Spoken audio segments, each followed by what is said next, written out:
목사님께서 이렇게 키트를 다 연주를 해주고 이래서 참 고맙습니다. 먼저 하나님의 말씀 시편 144편 12, 15절 말씀 보시겠습니다. 다 같이 한번 읽어보겠습니다. 시편 144편 12절 15절 말씀.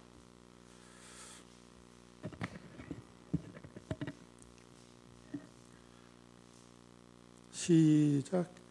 우리 아이들은 어리다가 장성한 나무 같으며 우리 딸들은 궁전의 식량대로 아름답게 다듬은 모퉁이 돌과 같으며 우리 고관에는 백곡이 가득하며 우리의 양들 천천과 만만으로 번성하며 우리 수소는 무겁게 실었으며 또 우리를 침노하는 일이나 우리가 나아가 막는 일이 없으며 우리 거리에는 슬피 부르짖음이 없을진데 이러한 백성은 복이 있나니 여호와를 자기 하나님으로 삼는 백성은 복이 있도다. 오늘은 복 받는 하나님의 백성에 대해서 말씀을 드리고자 합니다.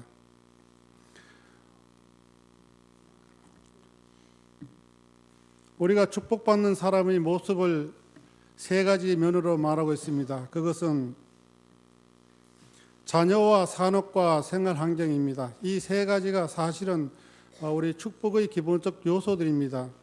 아이들은 어리다가 장성한 나무 같다는 말은 장성한 아이들을 둔 부모는 실감나는 말입니다. 어린 묘목처럼 연한 아이를 돌보고 뒷바라지던 때가 어제 같은데 어느새 자기 머리 위로 쑥 올라온 아이들을 대할 때의 마음은 무엇으로 비할 데 없이 흐뭇할 것입니다. 아이들은 튼튼하고 씩씩하게 자라야 합니다. 투박한 듯한 그들의 몸짓과 굵직한 음성 등은 심한 비바람에도 끄떡없이 견디는 나무와 같지 않습니까? 참으로 믿음직한 모습입니다. 하나님이 복을 주어 대를 이을 아들을 주셨고 그 아들이 자라난 데에 대한 감사와 기쁨을 무엇으로 표현하겠습니까? 오직 하나님께 찬양으로 나타내는 길밖에 없습니다. 우리 딸들은 궁전의 식량대로 아름답게 다듬은 모퉁이 돌과 같다. 딸에 대한 적절한 묘사입니다. 우리 딸들이 자라나는 동안 사춘기를 지나 미를 골고루 갖춘 처녀로 부각될 때 그리고 홍기를 맞이하게 된 때의 성숙한 모습을 참으로 알맞게 표현하지 않았습니까? 우리 딸들은 궁전의 식량대로 아름답게 다듬은 모퉁이 돌과 같다. 무엇을 뜻하는 말입니까? 모퉁이 돌은 어떤 건물에서 가장 요긴하고 눈에 잘 띄는 돌입니다. 아무렇게나 손질될 수 없는 돌입니다. 궁전의 식량이란 최고의 기량에서 나온 식량이어야 한다는 뜻입니다. 궁전의 돌답게 아름답게 손질이 되어야 한다는 뜻입니다. 또 궁전의 재료 중 가장 손질이 잘 되어야 한다는 뜻입니다. 아름답게 다듬은 이 말도 참 요긴합니다. 아름답게 다듬어지되 식량대로 다듬어져야 한다는 뜻입니다. 다듬는 손이 예술적 신비를 남김없이 발휘해서 나온 작품이어야 한다는 뜻입니다. 이것은 단순히 시각적인 면에서의 미만을 말하는 것은 아닙니다. 여자가 갖추어야 할 품위를 망라한 표현입니다. 단순히 시각적인 면에서의 미만을 말하는 것이라면 그것은 잠언 51장 30절 말씀을 보면은 고운 것도 거짓되고 아름다운 것도 헛되나 오직 여호와를 경외하는 여자는 칭찬을 얻으리라고 한 말씀에 모순되기 때문입니다.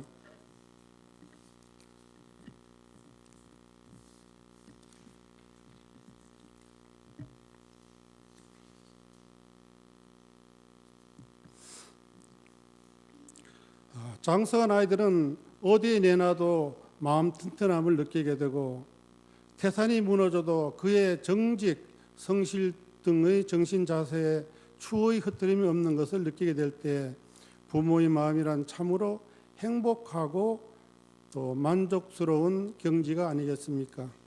이런 아들, 딸을 둔 부모는 복받은 분들입니다. 이런 복은 하나님을 잘 믿을 때 하늘에서 오는 복입니다.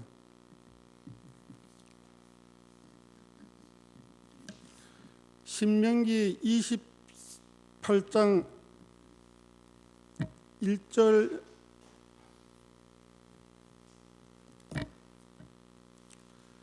2절에서 5절 말씀 보겠습니다.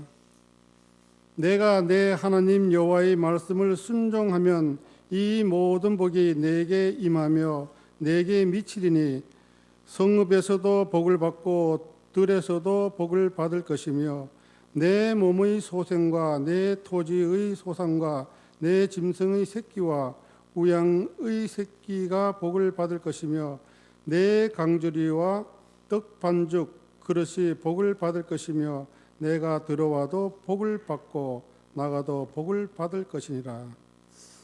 우리가 신명기 28장에는 하나님의 말씀을 순종하면 복을 받을 것이라고 이렇게 말씀하셨습니다.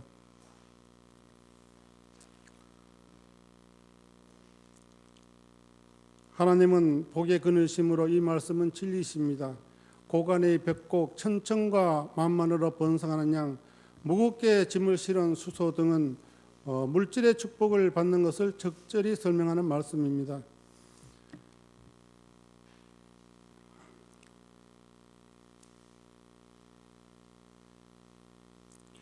우리가 얼핏 생각하면 믿는 사람의 축복을 거부가 되는 것으로 오해할 수도 있습니다. 이 말씀을 문자 그대로 보면 그렇게 볼 가능성이 많습니다. 물론 정직하게 하나님의 법을 따라 사는 사람이 하늘의 축복으로 큰 부자가 되는 것은 죄는 아닙니다. 과거 우리 믿음의 노독들이 그렇게 했던 경우가 많습니다. 그러나 축복에 대한 시야를 물질에 국한시키면 왕왕 시험을 받게 됩니다. 보다 중요한 것은 물질에 대한 우리 마음의 자세입니다. 그리고 우리가 하나님이 자녀이고 하나님이 우리를 돌보아 주신다는 것만 믿으면 언제나 기쁜 마음으로 또 기뻐할 수 있습니다. 또 계절 따라 변하는 들판과 그 속에 있는 풍요로움, 바다 속에 무진장으로 있는 화학연료, 또 보석들, 값없이 주어지는 맑은 공기와 물, 햇빛, 이 모든 것들이 우리를 풍요롭게 해주고 있지 않습니까?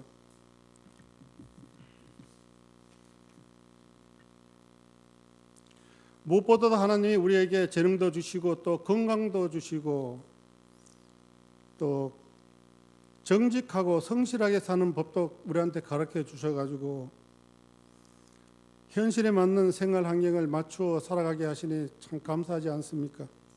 그리고 사실은 우리가 하나님이 정해주신 생활 법칙을 따르면 곡간의 곡식, 천천과 만만으로 번성하는 양, 무겁게 짐을 실은 수소 등으로 표현된 생활의 법칙이 풍요가 또 우리의 것이 됩니다. 그리하여 성경 보증대로 우리가 남에게 구워줄지언정 빌리러 가는 그 궁핍함에 머무르지 않을 것입니다. 풍성하고 또 넉넉한 하나님을 아버지로 모신 자녀들은 참 복받은 분들입니다. 좋은 자녀를 두고 또 생활이 넉넉하고 살기에 풍족할지라도 우리가 생활 환경이 좋지 못하면 불행해질 수도 있습니다. 특히 이웃 또 지역 사이의 관계가 좋지 못해서 우리가 불행하게 사는 경우가 많습니다. 그러나 우리가 복받은 하나님의 백성은 침노하는 일이나 나아가 막는 일이 없을 것이라고 말씀하셨습니다. 이 말씀을 한마디로 말해서 원한이 없는 생활 환경을 조성할 것임을 의미합니다.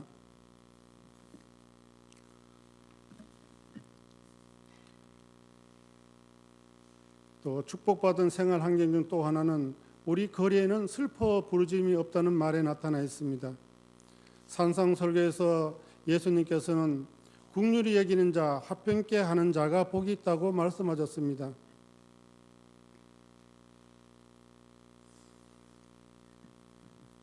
남의 불행을 강건도 보지 말아야지 국률이 여기는 자가 됩니다. 합병케 하는 자도 마찬가지입니다.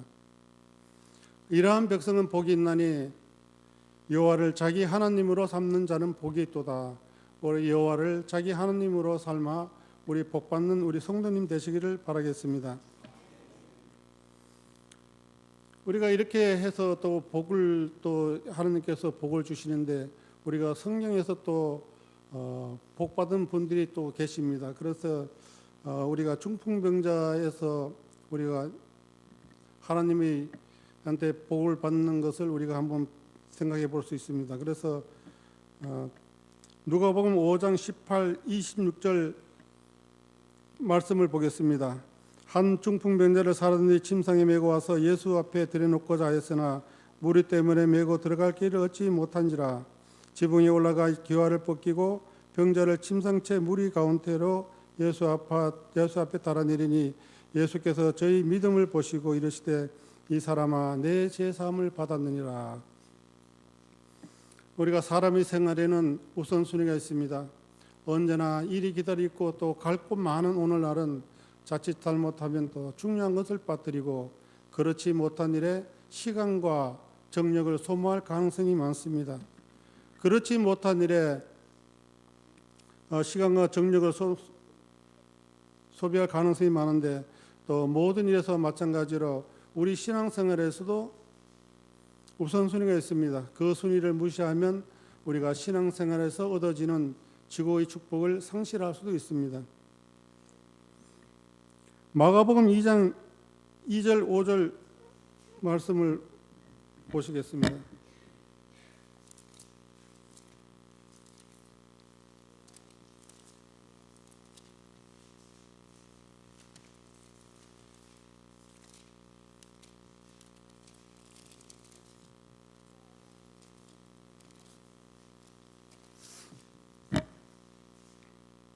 많은 사람들이 모여 문 앞에라도 용신할 수 없게 되었는데 예수께서 저희들에게 도를 말씀하시더니 사람들이 한 중풍병자를 네 사람에게 메워 가지고 예수께로 올 때 무리를 인하여 예수께 데려갈 수 없으므로 그 계신 곳에 지붕을 뚫고 구멍을 내고 중풍병자의 누운 상을 달아내리니 예수께서 저희 믿음을 보시고 중풍병자에게 이르시되 소자야 내 죄 사함을 받았느니라 하시니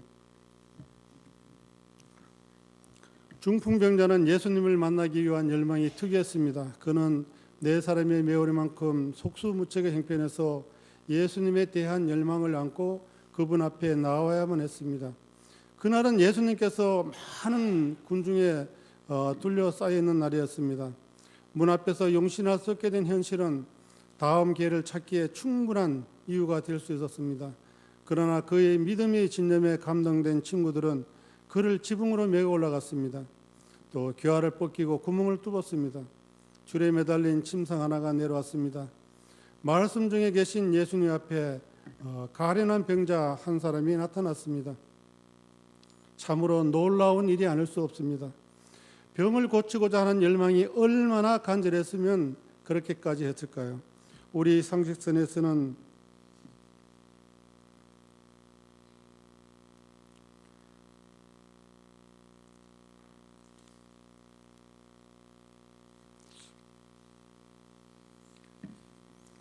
상식선에서는 이해할 수 없는 일이기도 합니다. 또 예수님은 모두 예상을 뒤엎는 말씀하셨습니다. 이 사람아 내 죄사함을 받았느니라. 중풍병자에게 그것도 지붕을 뚫으면서까지 치료자 앞에 나타난 그 사람의 가장 시급한 문제는 병 고치는 문제가 아니었을까요? 그 문제 해결이 그 사람에 있어서 우선순위가 아니었을까요? 우리 상식선에서는 당연한 결론입니다. 그러나 예수님은 그렇게 보지 않으셨습니다. 영적 치료가 육적 치료보다 선행되어야 할 것으로 보셨던 것입니다. 한편 그것은 중풍병자의 전곡을 찌르는 것이 되었습니다. 육신의 병은 그 죄의 결과, 그것은 조상의 죄이든 본인의 죄이든 죄의 결과로 생긴다는 당시의 관념에 깊이 젖어 있던 중풍병자였습니다. 그는 양심의 가책에서 벗어나는 것, 죄의 무게에서 해방되는 것이 그의 소원이었습니다. 영적 치료만 받는다면 중풍병자로서 현실 그대로 아무 후회가 없다는 것이 그의 소원이었습니다. 제3에 대한 그리스도의 선언은 그의 인생 문제를 완전히 해결받는 순간이었습니다. 또 이어서 제3에 대한 서기관과 바리새인의 의의가 제기되었습니다. 거기에 대한 대답도 주어졌습니다. 이런 점으로 보아 중풍병자는 제3을 받은 상태로 매달려 있었습니다. 그러나 우리는 성경에서 그의 항의 음성은 읽지 못합니다. 오 주여, 제3이 아닙니다. 나에게 필요한 것은 중풍병에서 일어나는 것입니다 하는 식의 말은 전혀 그의 입에서 나오지 않았습니다. 그는 불쌍한 죄인을 용서받아 하늘의 은총을 입는 것만으로 만족했습니다. 그러나 예수님은 다시 그에게 말씀하셨습니다. 일어나 내 침상을 메고 집으로 가라. 이는 중풍병자가 받는 두 번째 축복이었습니다. 하나님을 찬양하며 집으로 돌아갔습니다. 그는 영, 육이 다 치료받는 감격과 기쁨을 얻은 것입니다. 죄의 용서를 받고 죄책감에서 벗어나고 또 해방의 기쁨까지 얻은 사람이 육신의 병까지 고쳤으니 더 이상 감격할 일이 또 어디 있겠습니까? 이 사건에서 우리가 간과해서는 안 될 하나의 큰 교훈이 주어져 있습니다. 곧 하나님의 축복에 대한 이해와 그 축복에 대한 우리 마음의 자세입니다. 많은 사람들은 축복을 또 물질에 국한시킵니다. 육신적 안락과 또 가시적 번영이 주어질 때 사람들은 축복받는 것으로 알고 기뻐합니다. 물론 이런 부수적인 축복은 무시할 수는 없습니다. 그러나 그런 시각으로 축복을 이해하게 되면은 기본적이며 절대적인 축복은 우리가 도외시하게 됩니다. 영적 축복은 누구나 다 공통적으로 받는 것이니 나만이 감사할 필요가 있느냐는 뜻으로 이해하는 것이죠. 예수 믿고 영생 얻는 것은 우리가 빈부 구별 없이 주어지는 하늘의 축복이니 나만이 감사할 필요가 있느냐는 생각을 갖기 쉽습니다. 그러나 이런 생각이 굳어지면 신앙생활에서 우리가 질서가 무너지게 됩니다. 즉 우선순위가 바뀌게 되어 제3, 구원, 영생 등의 지고의 축복은 등한히 하고 물질적 축복에 관심을 쏟게 됩니다. 또한 이런 형태의 신앙은 우리가 믿을 수 없는 신앙이라고 하고 있습니다. 구원받은 사람이 하나님의 백성된 기쁨으로 행하던 그 봉사생활 또 신앙의 실천에는 하나님의 축복이 따를 것이라는 그런 기대가 앞서게 되는데 일종의 보상을 기대하는 심리로 하나님을 섬기게 됩니다. 그런데 놀랍게도 우리가 성서의 교훈과 어긋난 이런 신앙은 오늘날 그리스도인 사회에서 편만히 있음을 우리가 볼 수 있습니다. 하나님의 언약은 우리가 그 조건에 응하는 사람에게 주어지는 하나님의 축복이라고 할 수가 있습니다. 그 계약은 하나님이 일방적으로 성문화하셨지만은 그 조건의 수락 여부는 각 사람 개인에게 주어져 있습니다. 하나님과 인류 사이의 언약 곧 계약의 문서는 우리가 요한복음 3장 16절에 지백되어 있습니다. 하나님이 세상을 이처럼 사랑하사 독생자를 주셨으니 이는 저를 믿는 자마다 멸망치 않고 영생을 얻게 하려 하심이라. 이 계약의 전문 배경 곧 설명은 하나님이 세상을 이처럼 사랑하사 독생자를 주셨으니까지 부분입니다. 그 사랑의 정도를 알려주는 내용이기도 합니다. 이 사랑을 깨닫고 그 사실을 수긍한 사람이 하나님께 이행해야 할 일은 무엇이겠습니까? 곧 인간에게 주어진 계약상 이행은 무엇이겠습니까? 참으로 간단합니다. 저를 믿는 자라는 말 그것입니다. 인간이 우리가 할 일은 믿는 것뿐입니다. 하나님이 독생자 그리스도께서 십자가에서 피 흘리신 사실을 믿는 것입니다. 그 피 흘림이 자기 죄를 용서해 주기 위함인 것을 믿는 것입니다. 그 피의 공로로 믿을 때 우리 죄가 용서받는다 사실을 믿는 것입니다. 우리가 그분의 피 흘림으로써 우리 죄가 다 속죄된다는 사실을 믿는 것입니다. 그러면 하나님의 이행 조건은 무엇이겠습니까? 멸망치 않고 영생을 얻게 하려 하심이라는 말이 적절히 설명해 줍니다. 우리가 믿는 자에게 영생을 주는 것이 하나님의 이행 조건입니다.